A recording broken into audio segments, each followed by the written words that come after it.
Set ये था। Series है Z1 XY W/2 Z1। इसमें क्वेश्चन देखते हैं। आवाज आ रही है भैया? आवाज आ रही है क्या जी। पहला दिया है इसका question, which of the following example of endothermic process formation of slack line. अभी हम बायोलॉजी क्वेश्चन देखते हैं, पहले इसके बाद देखेंगे। या निम्नलिखित रासायनिक एक सेकंड दिया हुआ है, experimental setup with the experiment carried out by the separative with the following solution case in which of the bulb will glow. Bulb glow करेगा, कब ग्लो करेगा? इसमें डाइल्यूट हाइड्रोक्लोरिक एसिड को रखे, डाइल्यूट सल्फ्यूरिक एसिड को, glucose solution को, alcohol को। ना तो ग्लूकोज के साथ करेगा ना अल्कोहल के साथ करेगा, क्योंकि आयन नहीं देते। आयन देने का काम सिर्फ डाइल्यूट हाइड्रोक्लोरिक एसिड और सल्फ्यूरिक एसिड करें, क्योंकि ये दोनों एसिड है, हाइड्रोजन आयन रिलीज कर देते हैं। इसलिए इसका सेकंड का ऑप्शन हो जाएगा, जिसमें 1 और 2 दिया होगा, यानी सी। सेकंड का सी होगा। थर्ड देखिए, in order to balance the following chemical equation the value of the coefficient x and y respectively. ये कहा है इन्होंने PbNO3 ट्वाइस, और इसके मॉलिक्यूल दिए x और उसमें दिया है 2PbO प्लस YNO2। इसमें PbO, यहाँ अगर आप देखेंगे तो Pb एरो के बाद प्रोडक्ट में 2 बनते हैं, तो यहाँ 2 आ जाएगा x की जगह, और NO2 2 होने के बाद नाइट्रोजन हो जाएगा 4, यानी 2 4, यानी कि A। थर्ड का ऑप्शन A होगा। थर्ड का ऑप्शन ए होगा। उसके बाद दिया हुआ when zinc react with sodium hydroxide. Sodium hydroxide के साथ रिएक्शन करके जिंक देता है सोडियम जिंकेट, बी फोर्थ का। उसके बाद दिया है उन्होंने among the following metal with lowest density. Lowest density lithium की होती है। Fifth A, The number of electron in the outermost shell of an atom of a non-metal। देखिए नॉन मेटल इलेक्ट्रॉन को गेन करते हैं, कभी भी लॉस नहीं करते, और गेन करने वाले 5, 6 या 7 ही हो सकते हैं।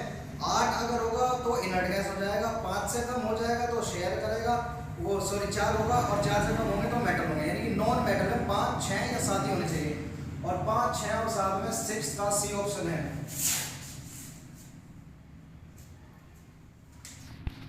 उसके बाद इन्होंने दिया है total number of electron share in the formation of an ethyne molecule.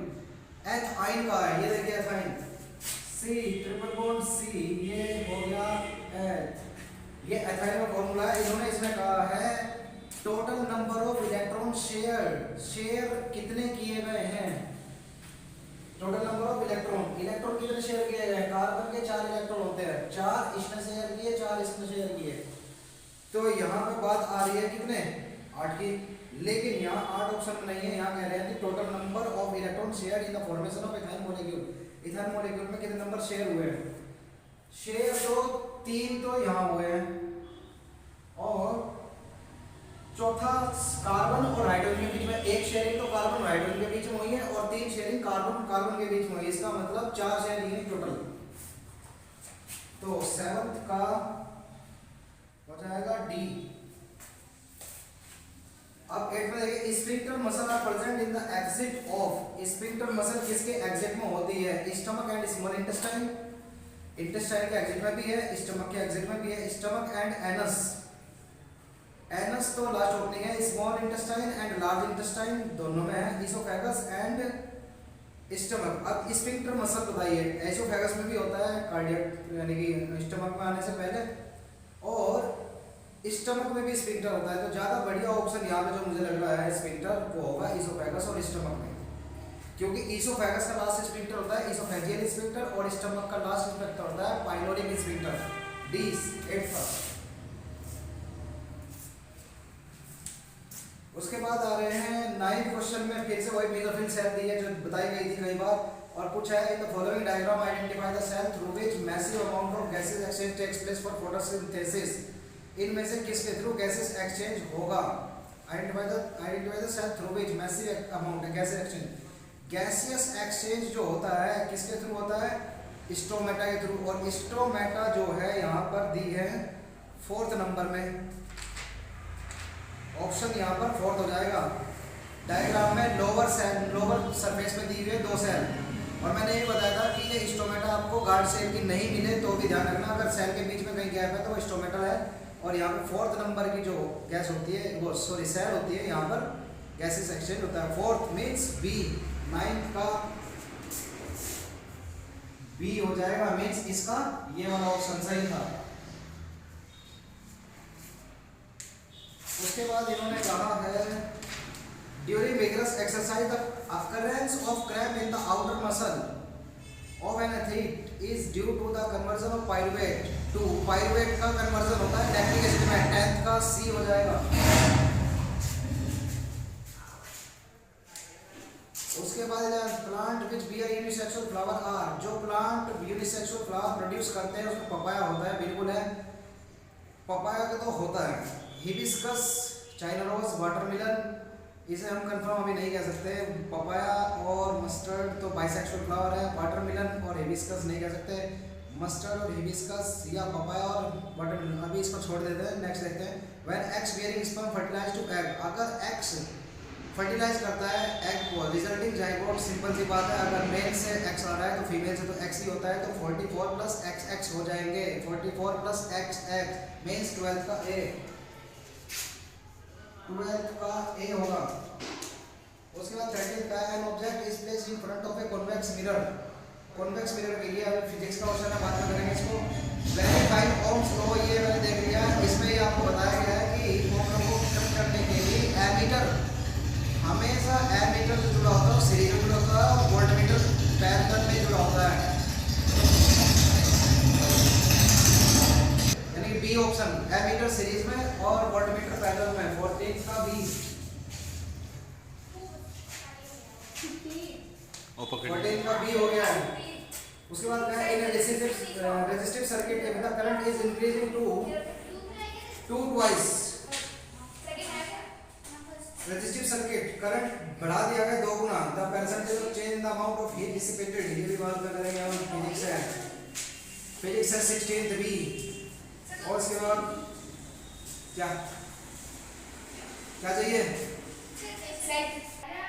उसके बाद इन्होंने कहा है 16th का पॉजिट्रॉन दिए हैं और मैग्नेटिक फील्ड, मैग्नेटिक फील्ड किससे दिखाते हैं, ये करंट होता है और ये मैग्नेटिक फील्ड होता है, मैग्नेटिक फील्ड ये डायरेक्शन में दिया हुआ है देखो, और करंट किस डायरेक्शन में दिया है ये, तो इसका ये जो हो जाएगा ये करके अपसाइड, यानी कि इन्होंने पूछा होगा फोर्स, फोर्स इस डायरेक्शन में होगा, फोर्स डायरेक्शन होगी upward, into the page out to the page होगा, यानी कि डी 16 का डी होगा।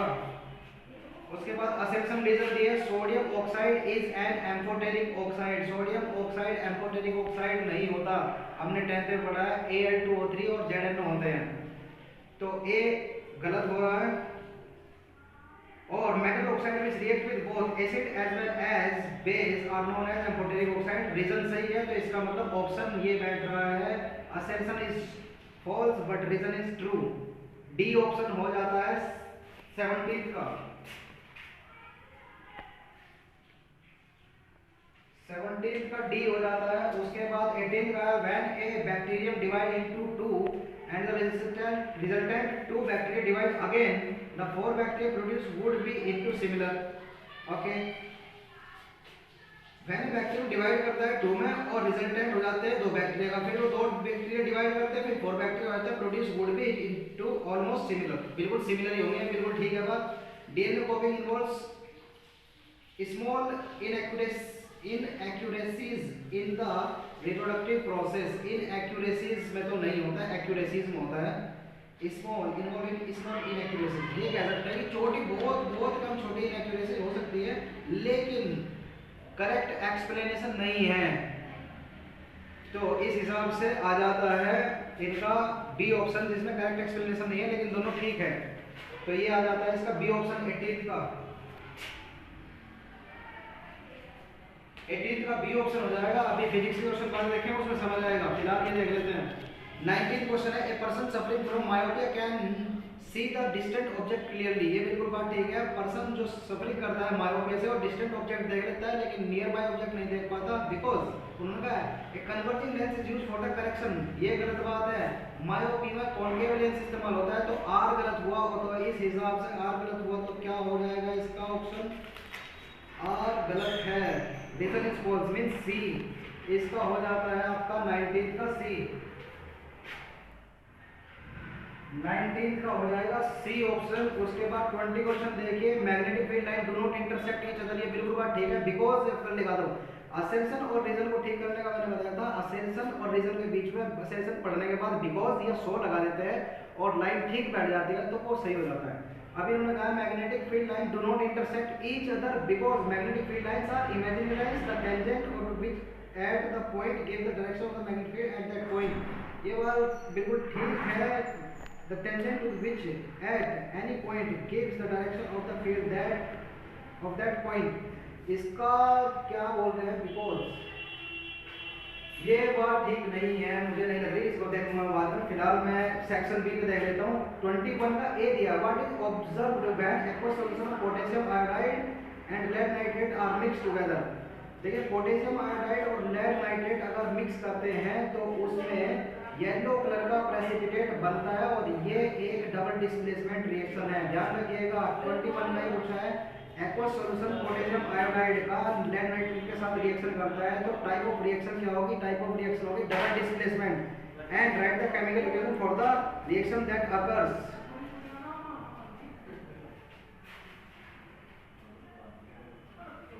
इसमें देखिए रिएक्शन ये होगी पोटेशियम आयोडाइड Ai प्लस, उसके बाद है लेड नाइट्रेट PbNO3 का ट्वाइस इक्वल टू, ये हो जाता है KNO3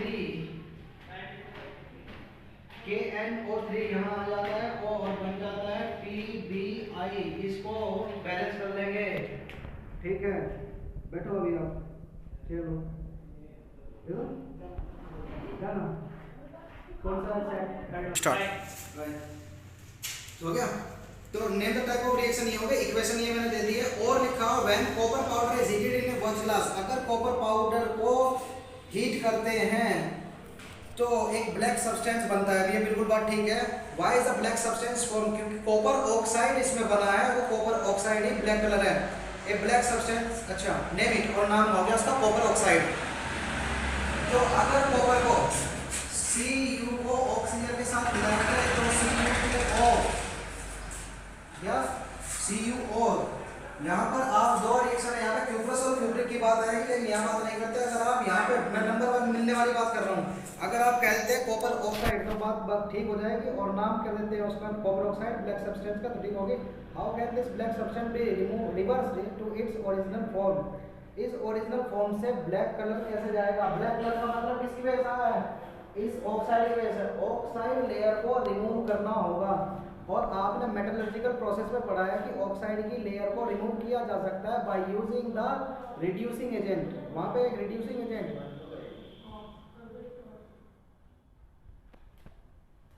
रिड्यूसिंग एजेंट जो है या क्या कहेंगे उसको, रिड्यूसिंग था क्या था,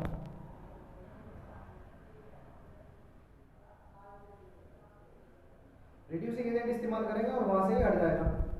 मेटलर्जिकल प्रोसेस में हमने पढ़ा है सल्फाइड और या कार्बोनेट और जो है अगर उनको सल्फाइड या कार्बोनेट और को हम कैल्सिनेशन या रोस्टिंग करते हैं तो ऑक्साइड मिलता है और जब ऑक्साइड मिलता है तो रिडक्शन कर देते हैं, रिडक्शन करने के बाद वो मेटल मिल जाती है वापस, तो आपका ब्लैक कलर यहाँ से चल जाएगा, ऑक्सीजन निकालना होगा, ऑक्सीजन हटाने के लिए रिड्यूसिंग एजेंट यहाँ पे इस्तेमाल होगा। 22वां क्वेश्चन इन्होंने दिया है why is important to prevent oxygenated and deoxygenated blood for mixing in birds and mammals. इन्होंने ये कहा है कि बर्ड्स और मैमल्स में ऑक्सीजनेटेड और डीऑक्सीजनेटेड ब्लड को सेपरेट करना क्यों जरूरी है, प्रकृति ने नेचर ने ऐसा सिस्टम क्यों किया है, क्योंकि बर्ड्स और मैमल्स में एनर्जी की हाई रिक्वायरमेंट होती है और हाई रिक्वायरमेंट पूरी करने के लिए ऑक्सीजनेटेड ब्लड ही पंप करना होता है टिश्यूज को, और ऑक्सीजनेटेड ब्लड पंप करने के लिए हार्ट में 4 चैम्बर है, 2 चैम्बर में लेफ्ट साइड ऑक्सीजनेटेड होता है और राइट साइड दोनों चैम्बर में डीऑक्सीजनेटेड होता है और सेपरेटली ये पंप होते रहते हैं to fulfil the requirement of large amount of energy. जो ऑक्सीजन से मिलती है। उसके बाद देखिए बी ऑप्शन क्या कहा है 22 के बी में, which animals can tolerate some mixing of the oxygenated and deoxygenated blood stream. इन्होंने कहा कौन से एनिमल टॉलरेट कर लेते हैं ऑक्सीजनेटेड और डीऑक्सीजनेटेड ब्लड स्ट्रीम को। इसमें आप एम्फीबियन पढ़ते हैं, आपने पढ़ा भी होगा उस चैप्टर में कि जो रेप्टाइल्स और एम्फीबियंस है इनमें हार्ट 3 चैम्बर होता है। 3 चैम्बर का मतलब क्या है, हार्ट इस फॉर्म में होगा, ऊपर के तो 2 चैम्बर अलग अलग है, राइट और लेफ्ट एट्रियम, लेकिन राइट लेफ्ट एट्रियम से डीऑक्सीजनेटेड ब्लड और लेफ्ट एट्रियम से ऑक्सीजनेटेड ब्लड आता है और दोनों नीचे आकर के मिक्स हो जाते हैं इस तरीके से, यहाँ मिक्स हो जाएंगे और यहाँ से वो एक तरह से ये समझ लीजिए कि ऊपर तो आए थे दोनों सेपरेटली ऑक्सीजनेटेड और डीऑक्सीजनेटेड, लेकिन वो दोनों नीचे आकर के वेंट्रिकल में मिक्स हो जाते हैं और मिक्स ब्लड ही उनमें पंप किया जाता है। उसके बाद इसमें लिखा है 23वां question, Mendel cross a tall pea plant with a pure short pea plant. Short pea plant के साथ क्या है और उन्हें ऑब्टेन हुई tall plant in F1 generation. ये बात बिल्कुल ठीक है। What is the gene combination present in the plant in F1 generation में क्या है। F1 जनरेशन में मैं आपको बताता हूँ, ये कई बार करवाया भी है कि अगर मेंडल ने क्या किया, टॉल प्लांट को डुआर प्लांट के साथ क्रॉस कराया और डुआर प्लांट को साथ क्रॉस कराने के बाद इनको जो मिला है ये मिले थे इनको इंडिविजुअल, ये बनी थी F1, ये थे पेरेंट्स। अब F1 में पहली जनरेशन में सारे के सारे टॉल है, क्योंकि ये टॉल प्योर टॉल नहीं है, हाइब्रिड टॉल है, क्योंकि एक एलील प्योर टॉल का है और एक एलील डुआर्फ का है। तो क्योंकि टॉल डोमिनेंट है, डोमिनेंट होने की वजह से टॉल के कैरेक्टर आ जाते हैं। तो 23वें का ए में लिखे हैं the gene combination present in the plant. Gene combination में आपने सिर्फ ये लिखना था इतना, कोई तो जीन कॉम्बिनेशन देखिए 4 इंडिविजुअल बने हैं, चारों के चारों में यही रहेगा। सेकंड कुछ है give reason why only tall plant are observe in F1 progeny. उसके बाद हो गया F1 प्रोजेनी में टॉल ही क्यों मिले सारे। टॉल इसलिए मिले क्योंकि टॉल का जो जीन है वो डोमिनेंट है और सभी इंडिविजुअल में डोमिनेंट जीन गया है, एलील गया है, और इसी एलील की वजह से सारे के सारे प्लांट टॉल हो गए क्योंकि डोमिनेंट जीन था। समझ आ गई बात। ये देखिए ये डोमिनेंट है और डोमिनेंट सब में गया है, तो डोमिनेंट सब में गया है तो कैरेक्टर इसी की आएगी क्योंकि डोमिनेंट है। तो F1 जनरेशन में इसीलिए सारे टॉल थे क्योंकि उसमें डोमिनेंट एलील आया है। थर्ड उन्होंने पूछा what will be the ratio of the plant obtained in the F2 generation when F1 plant, अगर F1 प्लांट को सेल्फ पोलिनेट करवाया होगा तो रेशियो क्या आया होगा। What will be the ratio of the plant obtained. Plant 2 तरह के वहां पे मिले होंगे। अगर ये आप F1 जनरेशन की सेल्फिंग कर देते हैं तो ये टॉल मिल जाता है, ये भी टॉल मिल जाता है, ये भी टॉल मिलेगा और ये डुआर्फ मिलेगा। तो टॉल और डुआर्फ 3:1 के रेशियो से आपको मिल पाएंगे। टॉल और डुआर्फ 3:1 के रेशियो से मिल पाएंगे आपको F2 जनरेशन में। उसके बाद इन्होंने कहा है कि 24वां क्वेश्चन दिया है when and where does a rainbow appear in the sky, draw the लेवल diagram to show its formation.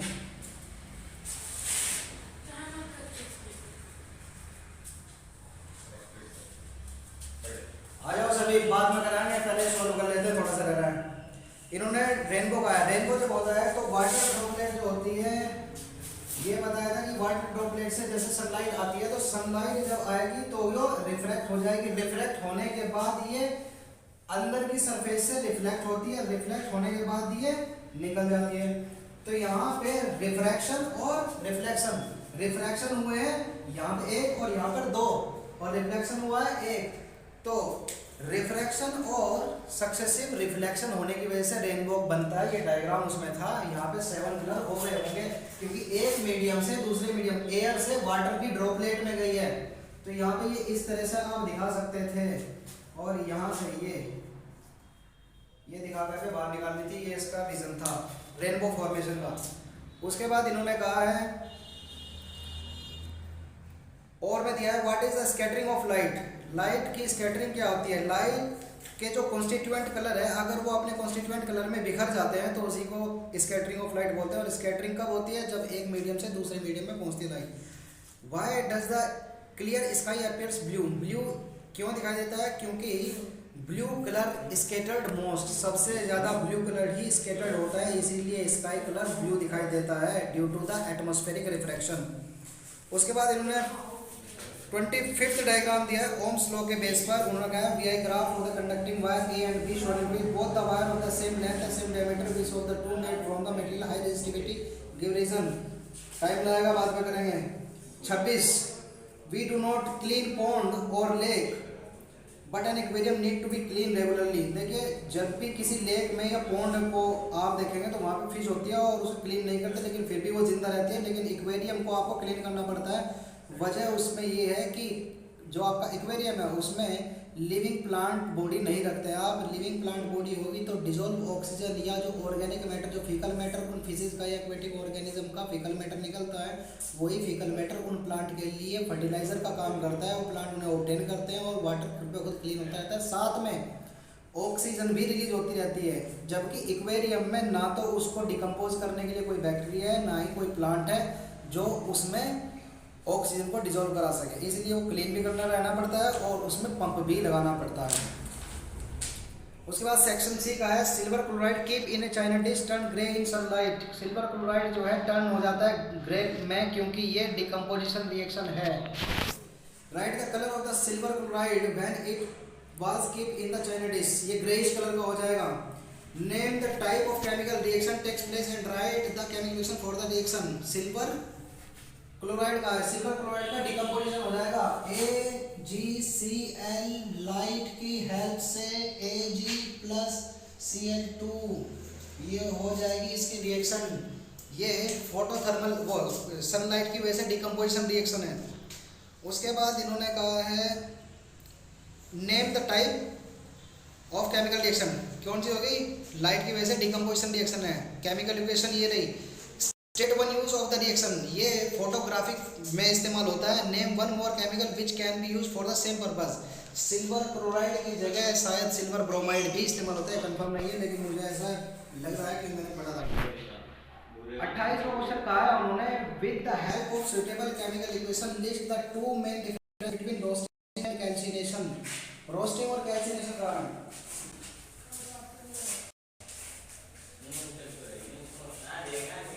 ये मान रोस्टिंग और कैल्सिनेशन पूछा है। देखो मैंने यहाँ दो और लिखे हैं, एक तो कार्बोनेट और कैल्शियम कार्बोनेट और दूसरा लिखा है कि ये कॉपर सल्फाइड। अब सल्फाइड और कार्बोनेट और जो होता है, कार्बोनेट और का हम करते हैं कैल्सिनेशन और सल्फाइड का करता है रोस्टिंग। कैल्सिनेशन और रोस्टिंग में दोनों सल्फाइड और कार्बोनेट और के ऑक्साइड बना लेते हैं। कैल्सिनेशन और रोस्टिंग में क्या डिफरेंस है? कैल्सिनेशन में लिमिटेड सप्लाई ऑफ ऑक्सीजन के साथ जलाते हैं उसको कार्बोनेट को, और रोस्टिंग में फुल सप्लाई ऑफ ऑक्सीजन के साथ जलाते हैं। दोनों के हमें क्या मिल जाएंगे? ऑक्साइड।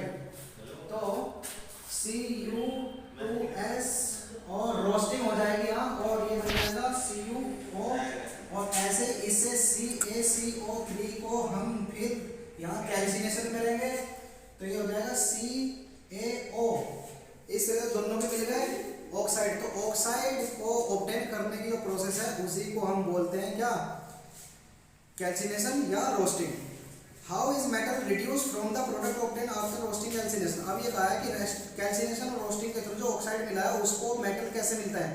मैंने अभी बताया थोड़ी देर पहले, ऐसा क्वेश्चन था कि एक रिड्यूसिंग एजेंट के साथ मिला है। यहाँ पे मैं कार्बन की बात करूंगा, और भी दूसरे मिला सकते हैं आप। जैसे आप इन्हें कार्बन के साथ जोड़ेंगे तो कार्बन ऑक्सीजन के रिड्यूस कर देगा और प्योर मेटल मिल जाएगी। देखिए जैसे ये CuO मिला है आपको, CuO के साथ कार्बन ऐड कर दो तो CO2 + Cu, ये आपको मिल जाता है प्योर मेटल। प्योर मेटल ये आपको मिल जाएगा। इस तरीके से आपने बताया था कि रिडक्शन प्रोसेस के थ्रू ये काम कर सकते हैं आप। उसके बाद इन्होंने कहा है write the chemical equation for the reaction involve. इस तरह की केमिकल रिएक्शन आप बता दें कैल्सिनेशन या रोस्टिंग करने के बाद, रोस्टिंग करने के बाद कैल्सिनेशन के बाद रिडक्शन करके दिखा देंगे। उसके बाद इन्होंने कहा है यहाँ पर what is the first step of breakdown of glucose during aerobic और anaerobic respiration.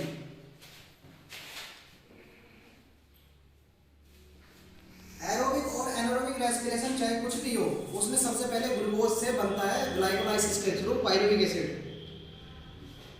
What is the first step in breakdown of glucose during anaerobic respiration. तो प्रोसेस को बोलते हैं ग्लाइकोलाइसिस, और प्रोडक्ट बनता है इसमें क्या बोलते हैं? पायरुविक एसिड या pyruvate. Where does it takes place, और ये कहाँ होता है? साइटोप्लाज्म में होता है, या साइटोसोल लिख सकते हैं आप इसमें। सेकंड पूछा है ATP is called energy currency of the cell by. ATP को एनर्जी करेंसी क्यों बोलते हैं? क्योंकि एडिनोसिन ट्राइफॉस्फेट, एडिनोसिन के साथ 3 फॉस्फेट लगे होते हैं और जब ये फॉस्फेट के बॉन्ड टूटते हैं तो एनर्जी रिलीज होती है, तो इसीलिए एनर्जी की करेंसी इसको बोलते हैं। क्योंकि सेल में जो भी एनर्जी प्रोवाइड कराई जाती है तो एटीपी अपना एक फॉस्फेट रिलीज करता है और एडीपी बन जाता है और एनर्जी रिलीज होती है, इसीलिए इसको एनर्जी करेंसी बोलते हैं। What is mean by residual volume of air in a breathing cycle?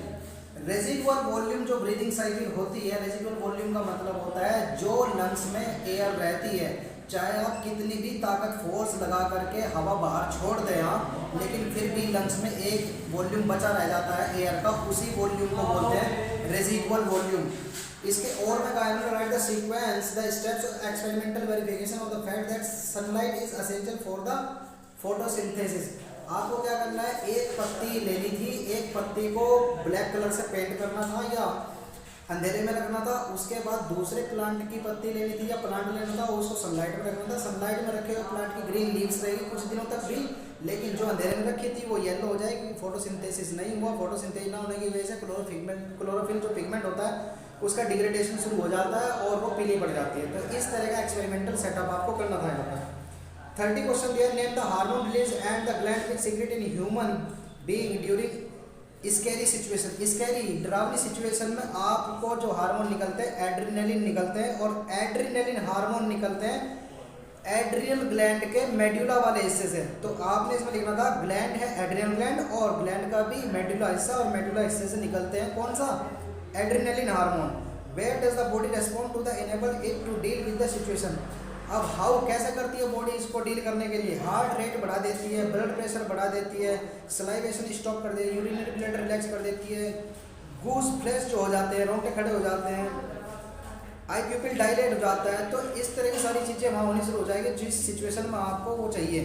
तो ये सारी चीज़ें, ब्लड प्रेशर बढ़ जाएगा, हार्ट बीट बढ़ जाएगी, रेस्पिरेटरी रेट बढ़ जाएगी, यूरिनरी ब्लड रिलैक्स हो जाएगा, सलाइवेशन स्टॉप हो जाएगा, बहुत सारी चीज़ें इसमें होंगी। ये सारी आपने लिखनी थी। उसके बाद इन्होंने 31A दिया है, लाइट का क्वेश्चन अभी बाद में करें, टाइम लगेगा। उसके बाद फिर 32 यही है, फिर भी देख लेते हैं। Explain the meaning of overloading of an electric circuit. Overloading मैंने बताया था कि मल्टीपल एप्लायंसेस अगर सिंगल सॉकेट में आप कनेक्ट कर देते हैं तो करंट का ड्रेनेज ज़्यादा शुरू हो जाता है, जिसकी वजह से ओवरलोडिंग होती है। तो एक्सेसिव एप्लायंस को सिंगल सॉकेट में जोड़ने की वजह से ओवरलोडिंग हो जाती है। Write one preventive measure should be taken to avoid overloading. Overloading को प्रिवेंट करने के लिए आप सिंगल सॉकेट में ना जोड़े, अलग अलग सॉकेट में अपने अपने एप्लायंस को जोड़े। ये सारे ओवरलोडिंग को प्रिवेंट करने वाले तरीके थे। उसके बाद इन्होंने कहा है explain how some harmful chemical enter in our body. हमारी बॉडी में हार्मफुल केमिकल जो आते हैं, बायोलॉजिकल मैग्निफिकेशन आपने पढ़ा है, ज़्यादातर पेस्टिसाइड इंसेक्टिसाइड यूज जो हो रहे हैं प्लांट फील्ड में या क्रॉप फील्ड में, उन्हीं की वजह से वो प्लांट में एक्यूमुलेट होते हैं, प्लांट से धीरे धीरे हमारी बॉडी में एक्यूमुलेट होते चले जाते हैं। इस तरीके से हमारे अंदर हार्मफुल केमिकल पहुंचते हैं। उसके बाद इन्होंने कहा why is the concentration of this harmful chemical found to be maximum in human beings. ये ह्यूमन बीइंग में ही सबसे ज़्यादा क्यों मिलते हैं कि लगभग ह्यूमन जो है सबसे ऊंचे ट्रॉपिक लेवल पे है, तो सारे ऑर्गेनिज्म के हार्मफुल केमिकल्स ह्यूमन में ही रहे, क्योंकि ह्यूमन सभी को इनटेक कर रहा है, इसलिए ह्यूमन में सबसे ज़्यादा मिलेंगे क्योंकि ट्रॉपिक लेवल हाई है इनका। सेक्शन डी में पूछा है an acid X and an alcohol, एक वाई है, एसिड एक्स है, वाई एल्कोहल है। Acid X alcohol Y react with each other in presence of an acid.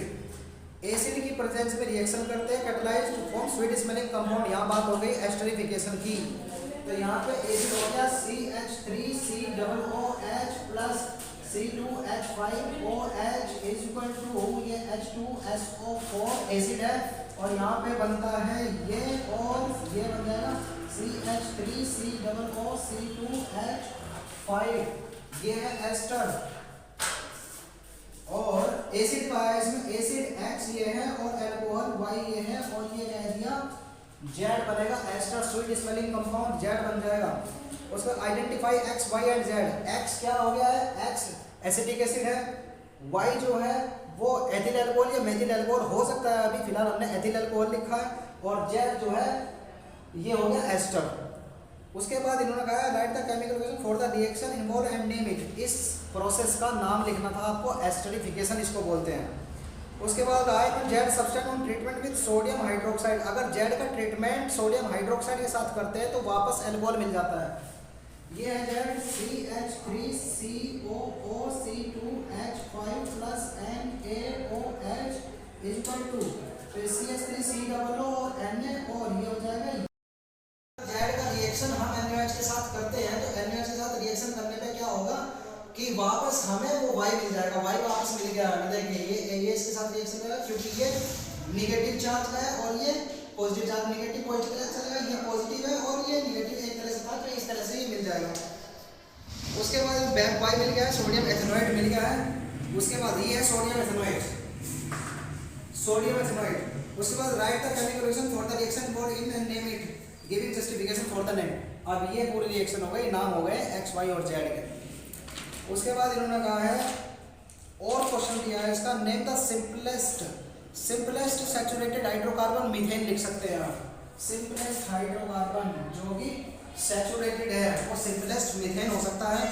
Draw it's electron dot structure जो हो जाएगा इसका, इलेक्ट्रॉन डॉट स्ट्रक्चर हो जाएगा इसका, ये 4 कार्बन है तो 4 कार्बन के साथ चारों हाइड्रोजन के ये इलेक्ट्रॉन हो जाएंगे, ये कार्बन के हो जाएंगे और ये करके आप दिखा दीजिए इसमें और ये पूरा हो जाएगा।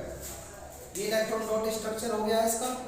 Which type of bond exist in this compound, देखिए इलेक्ट्रॉन की शेयरिंग हो रही है और शेयरिंग की वजह से जो बॉन्ड बनते हैं वो बनते हैं कोवलेंट बॉन्ड। तो कोवलेंट बॉन्ड इसमें मिलेगा। Name any two mixture of the carbon compound used as fuel in daily life. Daily life में जो आप फ्यूल इस्तेमाल कर रहे हैं वो एक तो आप इस्तेमाल कर रहे हैं एलपीजी में जो ब्यूटेन होती है वो इस्तेमाल होते हैं, और डेली लाइफ में जो आप इस्तेमाल कर रहे हैं साथ में कैरोसिन या डीजल या पेट्रोल भी आप इस्तेमाल कर रहे हैं ऑटोमोबाइल्स में, वहाँ भी या सीएनजी में भी इस्तेमाल होते हैं, उसमें भी सैचुरेटेड हाइड्रोकार्बन होते हैं। और which of the above mention compound is an important component, हमारे इंपॉर्टेंट कंपोनेंट इसी फ्यूल में इंपॉर्टेंट कंपोनेंट कौन है, सैचुरेटेड हाइड्रोकार्बन, जिसमें हमने ब्यूटेन बताया, ब्यूटेन आपने लिखना था। थर्ड क्वेश्चन पूछा है बी पार्ट में, in which homologous series of the carbon compound can this compound be place. Homologous series में कार्बन कंपाउंड ये जो है place, write the formula of the series. देखिए अभी मैं इसी की बात कर रहा हूँ, इसकी बात जनरल फॉर्मूला इनकी होता है CnH2n+2। और अगर इसकी बात करें अगर हम इस फर्स्ट वाले पार्ट की बात करें तो एल्केन की होमोलोगस सीरीज का फर्स्ट मेंबर है ये। लेकिन अगर ब्यूटेन की बात कर रहे हैं जो एलपीजी में मिला है वो ब्यूटेन 4 कार्बन का है तो फोर्थ मेंबर हो जाएगा। अगर ब्यूटेन की बात कर रहे हैं तो फोर्थ मेंबर हो जाएगा। अगर पहले क्वेश्चन के अकॉर्डिंग पूछ रहे हैं तो ये पहला मेंबर हो जाएगा और जनरल फॉर्मूला इनका CnH2n+2 हो जाएगा। उसके बाद हमें which type of flame is produced on burning on it, आपको बताया गया था कि कोई भी सैचुरेटेड हाइड्रोकार्बन जब जलते हैं ऑक्सीजन की प्रेजेंस में तो ये ब्लू फ्लेम देते हैं, तो ये ब्लू फ्लेम देंगे। 35 का फर्स्ट क्वेश्चन पूछा है, 35 का first, list 3 point of difference between nervous and hormonal mechanism for the control and coordination. देखिए नर्वस कोऑर्डिनेशन जो होता है न्यूरॉन्स की हेल्प से होता है, जबकि केमिकल कोऑर्डिनेशन जो होता है वो एंडोक्राइन ग्लैंड यानी कि हार्मोन की वजह से होता है। ये सारे इसमें जो है डिफरेंस रहेंगे। नर्वस सिस्टम में न्यूरॉन का इस्तेमाल और केमिकल सिस्टम बोलते हैं कौन सा, हार्मोन सिस्टम में हार्मोन या एंडोक्राइन का इस्तेमाल होगा। उसके बाद ये कह रहे हैं कि जो क्विक रेस्पॉन्स होते हैं, हार्मोन जो है क्विक रेस्पॉन्स होते हैं, जबकि केमिकल जो है हार्मोन क्विक रेस्पॉन्स और स्लो रेस्पॉन्स दोनों होते हैं, जबकि जो केमिकल होते हैं वो स्लो रेस्पॉन्स या क्विक रेस्पॉन्स। कौन सी बात कर रहे हैं, चलो छोड़ो। How are oxygen treated with the bending of plant shoot, plant shoot को ऑक्सीजन जो है किस तरह से बेंड कर देता है, क्योंकि प्लांट शूट पे ऑक्सीजन बनता है जिस तरफ से लाइट आती है, जिस तरफ से लाइट आती है वहाँ ऑक्सीजन बनने के बाद उसके अपोजिट साइड में जो है इकट्ठा हो जाता है, इकट्ठा होने के बाद वहाँ पे लेंथ बढ़ जाती है, लेंथ बढ़ने की वजह से प्लांट जो है बेंड दिखाई देता है। उसके बाद इन्होंने कहा और पूछा है इसके 35 का B, name the disorder in which a person is likely to suffer from the due to following, over secretion of growth hormone, अगर ग्रोथ हार्मोन ज़्यादा हो जाता है तो एक्रोमेगली कहेंगे आप। डेफिशिएंसी ऑफ एस्ट्रोजन अगर कम हो जाएंगे तो सेकेंडरी सेक्सुअल कैरेक्टर डेवलप नहीं होंगे फीमेल में और रूडिमेंट्री ओवरी भी हो सकती है। लो सिक्रीशन ऑफ थायरोक्सिन अगर होगा तो उसमें डवार्फिज्म या उसको क्रिटिनिज्म बोलते हैं वो भी हो सकता है और लो मेटाबॉलिक रेट हो जाएगा, हाइपोथर्मिया रहेगा। Also name the gland that secret each of the hormone, in hormone को कौन निकालता है, ग्रोथ हार्मोन को पिट्यूटरी ग्लैंड निकालती है, एस्ट्रोजन को ओवरी निकालती है और थायरोक्सिन को थायराइड ग्लैंड निकालती है। 35 के और का सेकंड पूछा है बी में, how is the timing and amount of hormone release regulated. ये फीडबैक मैकेनिज्म आपको बताया था। अगर कोई हार्मोन ओवर हो जाता है तो वहाँ पे इनहिबिटरी फैक्टर रिलीज होता है हाइपोथैलेमस से, और अगर कम हो जाता है तो रिलीजिंग फैक्टर होता है वहाँ से रिलीज, यहाँ से रेगुलेट होता है। 36 का पूछा है, फिजिक्स का क्वेश्चन है, इसको बाद में करेंगे, हम अपलोड कर देंगे। और उसके बाद सेक्शन ई पूछा है, देखिए क्या कह रहे हैं। Teacher while conducting practical in the laboratory divide the student into 3 groups to give various solution to find out the pH। Group A को दिया है lemon juice, vinegar, colourless aerated drink.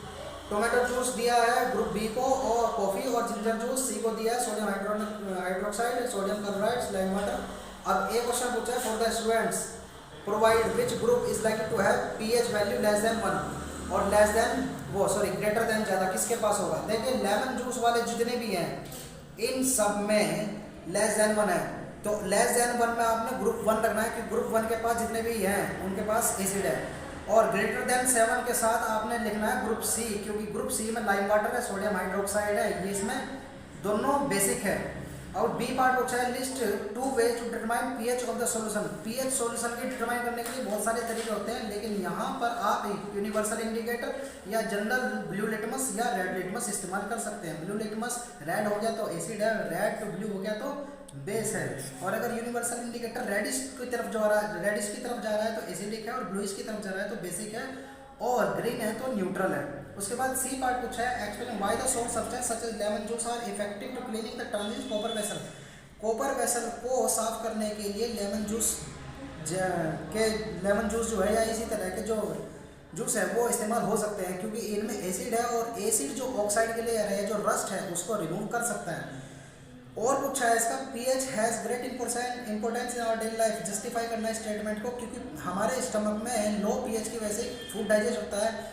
हमारी सलाइवा में भी जो एंजाइम काम कर रहे हैं वो भी अपनी ऑप्टिमम पीएच पे काम कर रहे हैं। स्मॉल इंटेस्टाइन में जो एंजाइम है वो भी अपनी ऑप्टिमम पीएच पे ही काम कर रहे हैं। या अल्कोहल जो बन रहा है वो भी ऑप्टिमम पीएच पे काम करते हैं। ब्रेड जो बन रही है वो भी ऑप्टिमम पीएच पे काम कर रहे हैं। तो अल्कोहल इंडस्ट्री, ब्रेविंग इंडस्ट्री या हमारी बॉडी के अंदर की बात करें तो वहाँ पे पीएच के एग्जाम्पल दे सकते थे आप।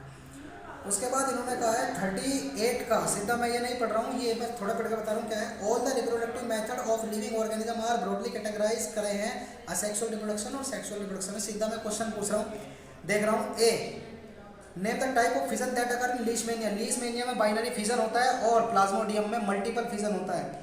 बी पार्ट पूछा है write one advantage sexual mode of reproduction over asexual. Sexual का एडवांटेज ये है कि ये इनमें वेरिएशन आती है, और वेरिएशन की वजह से इनमें सर्वाइवल के चांस ज़्यादा हो जाते हैं। बी का ऑप्शन ये हो गया। और सी में पूछा है reason colony of yeast fail to multiply in water but multiply in sugar solution. क्योंकि वाटर में उनकी एनर्जी के लिए शुगर नहीं है, और शुगर सॉल्यूशन में उनकी एनर्जी प्रोवाइड कराने के लिए शुगर अवेलेबल है, इसलिए शुगर के fail in water but multiply, इसलिए वाटर में वो फेल हो जाएगा और शुगर सॉल्यूशन में वो कर सकते हैं, क्योंकि वहाँ पे न्यूट्रिशन के लिए उनके पास ग्लूकोज है। बी पार्ट पूछा है Rhizopus divide do not grow on dry slice of bread. Rhizopus dry slice पे नहीं ग्रो करता, क्योंकि ड्राई स्लाइस पे मॉइस्चर नहीं है, और फंगस को मॉइस्चर ही चाहिए होती है ग्रोथ के लिए, मॉइस्चर और वार्म प्लेस चाहिए। तो मॉइस्चर नहीं है ड्राई ब्रेड पे, तो वहाँ नहीं होगी। और पूछा उन्होंने name the filamentous structure studied could identify here collect from water pond appear dark green how does the organism multiply. ये यूलोथ्रिक्स कह सकते हैं, स्पाइरोगाइरा कह सकते हैं, या नया कह करके सिर्फ एल्गी कह सकते हैं। और एल्गी में जो होता है वो फ्रेगमेंटेशन मैंने आपको बताया था, तो ये फ्रेगमेंटेशन आपसे पूछ रहे हैं, तो फ्रेगमेंटेशन की पूरी प्रोसेस आप इसमें बता देंगे। उसके बाद 39 पूछा है, ये फिजिक्स का है, इसको हम करके आपको जल्दी ही प्रोवाइड करा रहे हैं इसी। ठीक है, थैंक यू।